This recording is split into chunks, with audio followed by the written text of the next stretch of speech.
Alrighty, everybody, welcome to Talk Recovery Radio. Thank you, Facebook Live fans, for watching us. We've got a great second half of the show today, and we are going live in what, like 30 seconds? What's that? Oh, she didn't hear me. We got Ashley in the house. Say hi, Ashley. How's it going, guys?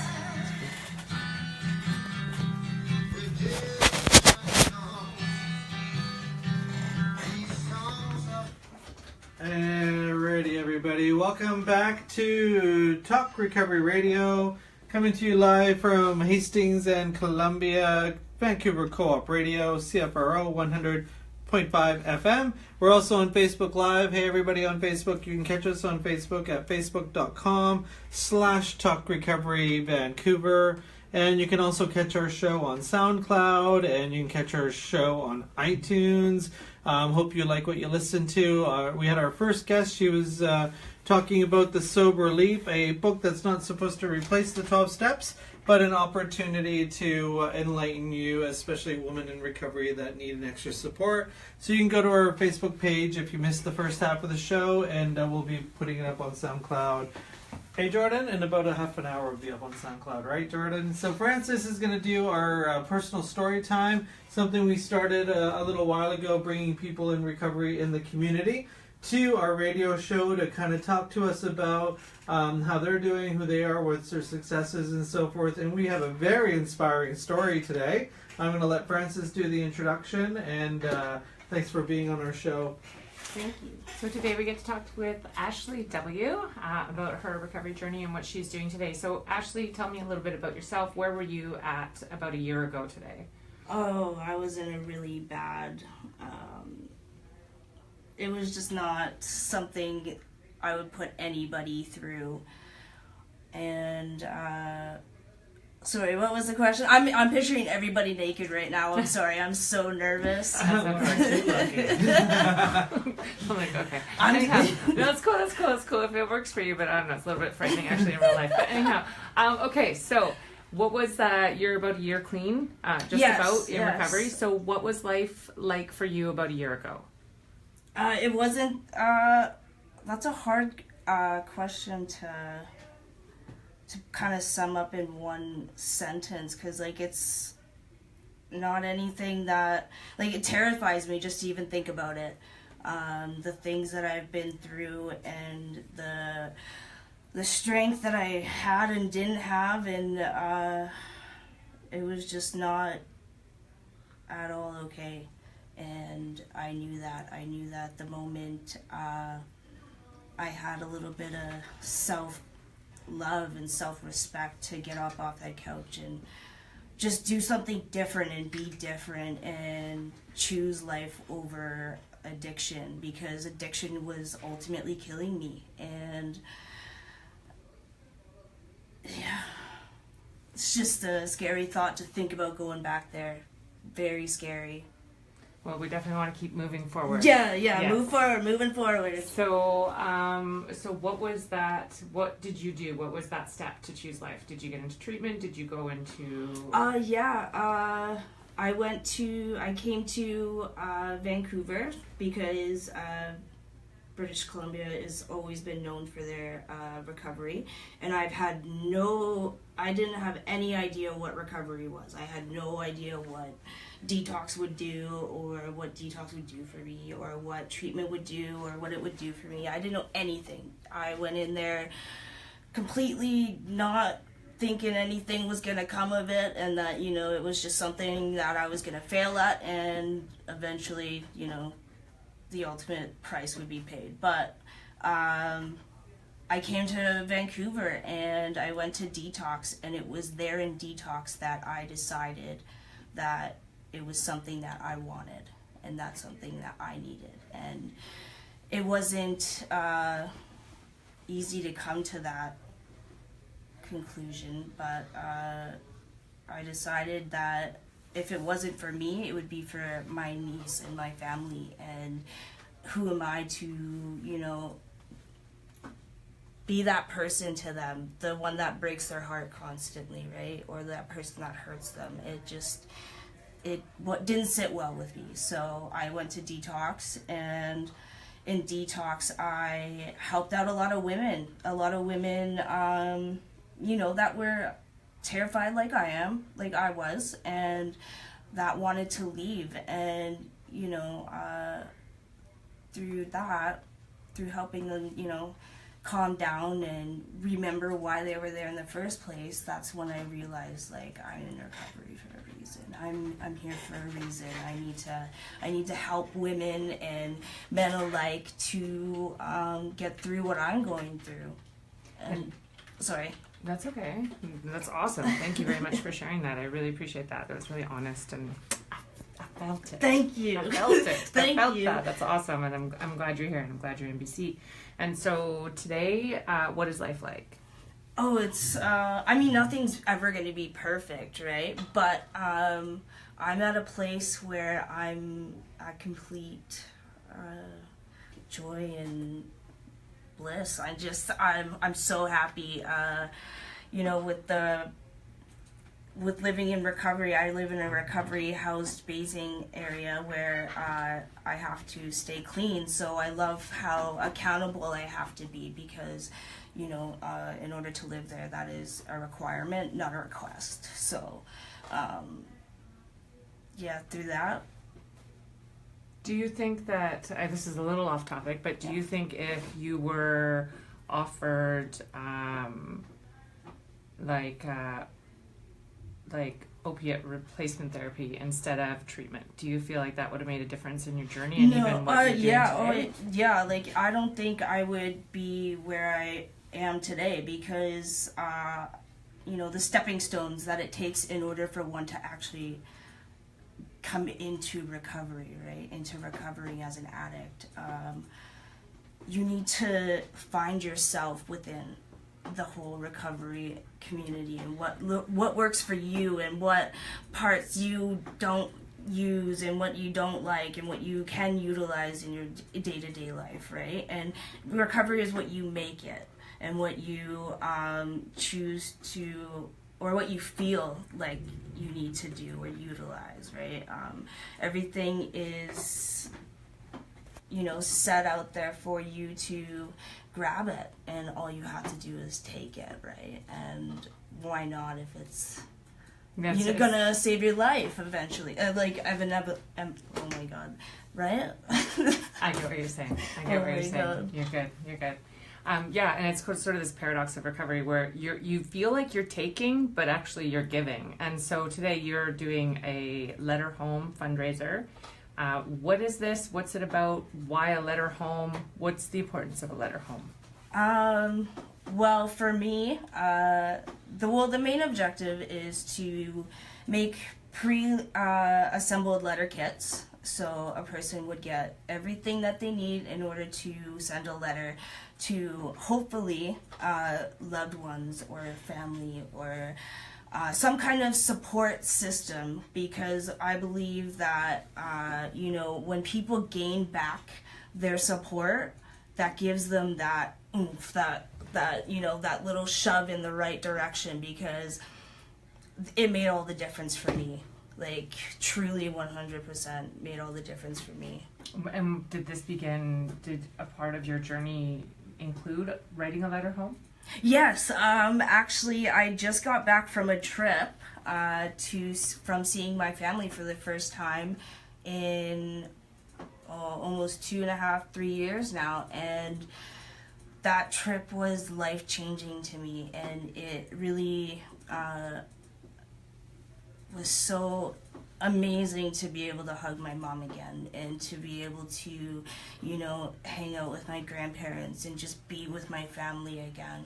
And that process began with you writing a letter home. I had written a letter to my grandpa, because I had found out that he was ill, and I wanted to send him my support and tell him that, you know, like, I'm here for him, and if you need anything, you can just write or call or text or email, whatever you need, in whatever way I can give it, please let me know. And he messaged back, and he made up this big plan to surprise my grandma for her birthday, and that was me coming home. So So writing a letter was a catalyst for you to connect with your family. Huge. Okay, and then so now you're developing these kits. Who do you want to give these letter home kits to? Anybody. No one is exempt from the power behind a letter, and what a letter can really bring you.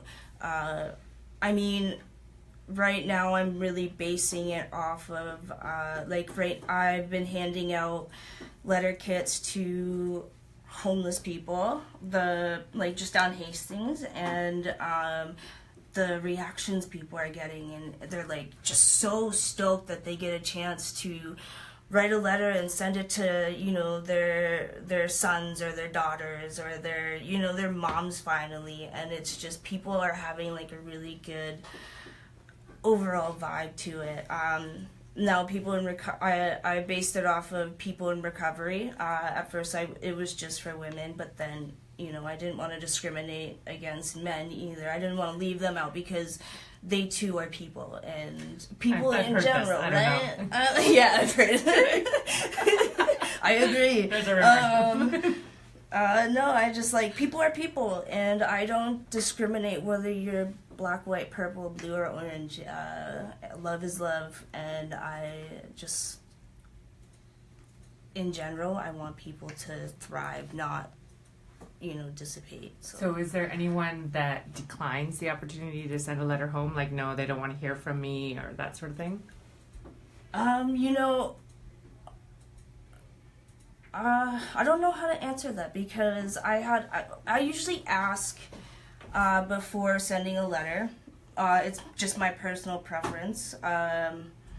If I can, you know, express myself in the next with the letter, because the way I can express myself the best is through writing. And I've only ever had one person tell me that, you know, they didn't want the letter, and that was okay. They have that say too, because they're hurt too, right? And I can't expect to, you know, be forgiven like instantly. You know, I have to kind of prove myself. I've said, you know, I'm getting sober, and I'm going to do better before, but it never once happened. So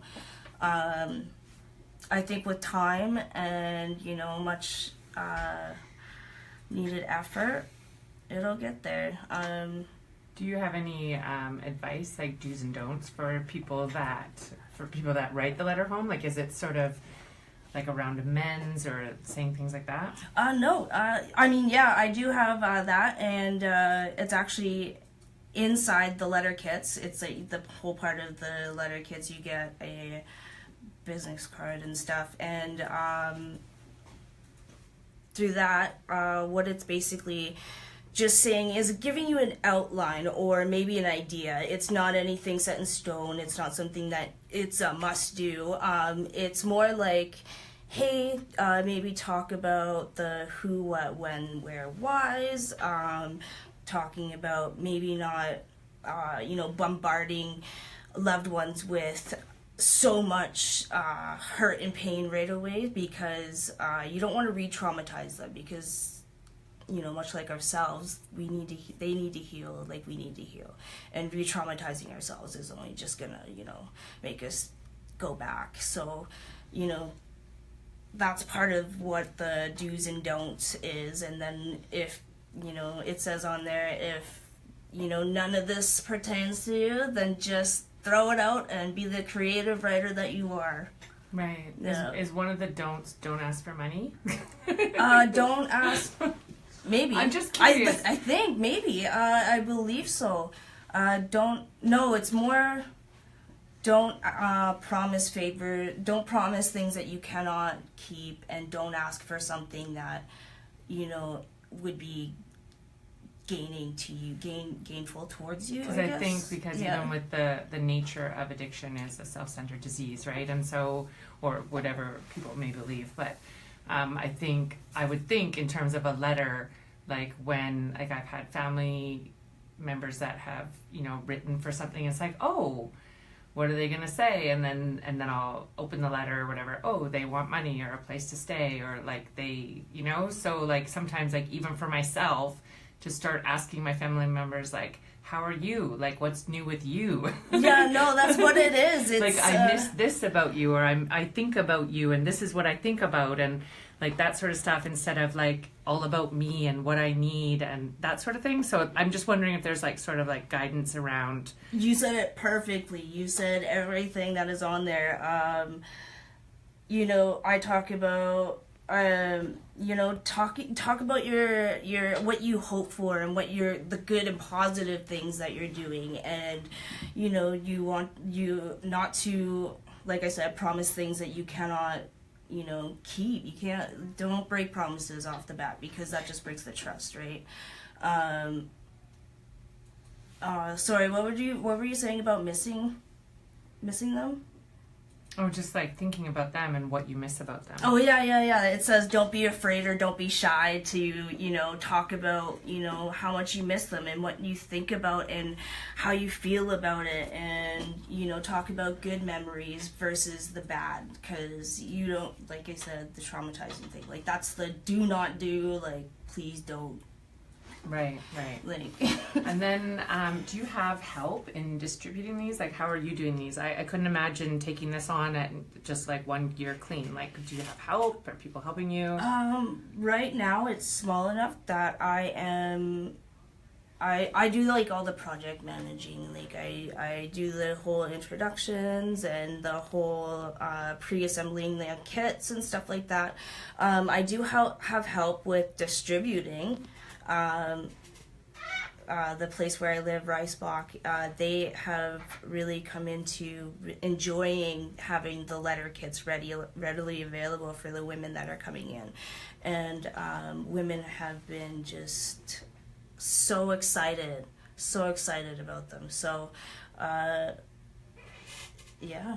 Sometimes it is just that little nudge in the right direction. Like, hey, like I think sometimes in our heads we can think, oh, nobody wants to hear from me, or, you know, that sort of thing. If somebody just like, you know, sort of slides a little letter kit towards you and says like, hey, just like give it a chance, right? So that's good. And where can people find out more?